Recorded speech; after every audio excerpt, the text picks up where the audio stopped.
Oh, that's a good question. Well, I grew up in a family of educators, and my father was a builder. So I started working with buildings when I was 13.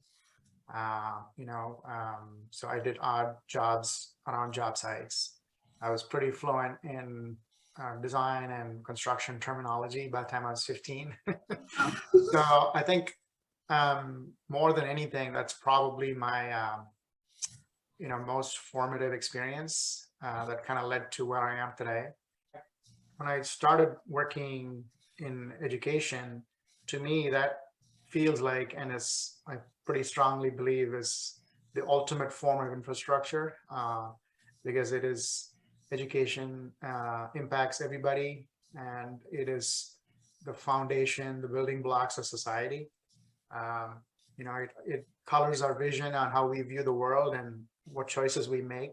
More than anything, I believe in a level of equity and engaging with diversity. And I don't mean that in the traditional sense. Diversity is a pretty broad concept. It's not just gender, age, experiential diversity, but points of view.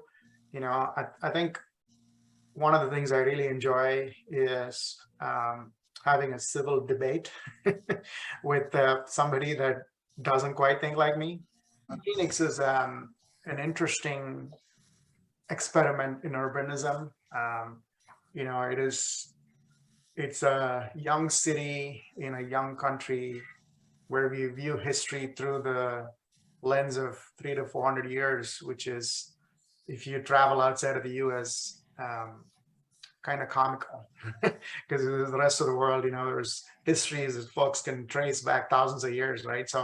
But contextualizing that with, Phoenix being a city that's still finding its roots. I'm a part of a couple of educational foundations for school districts. I've been a part of steering committees for strategic planning of school districts.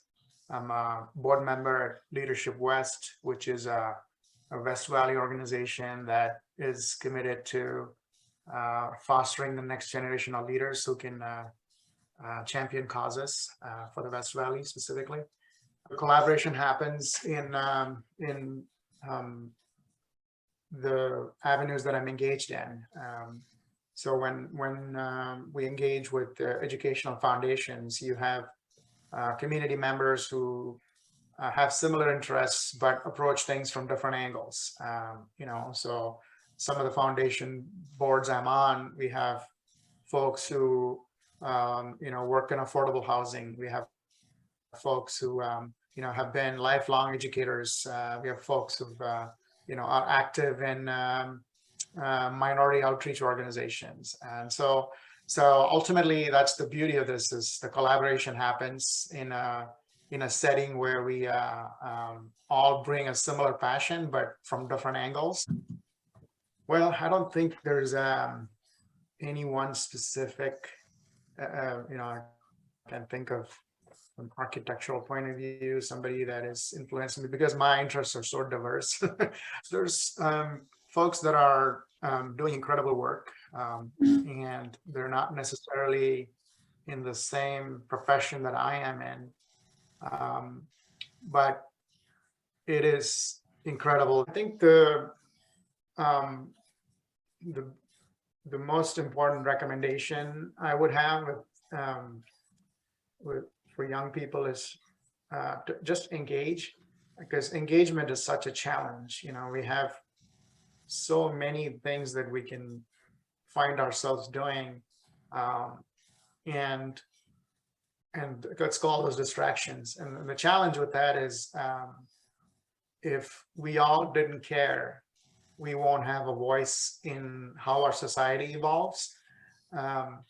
And maybe not caring may be a fairly strong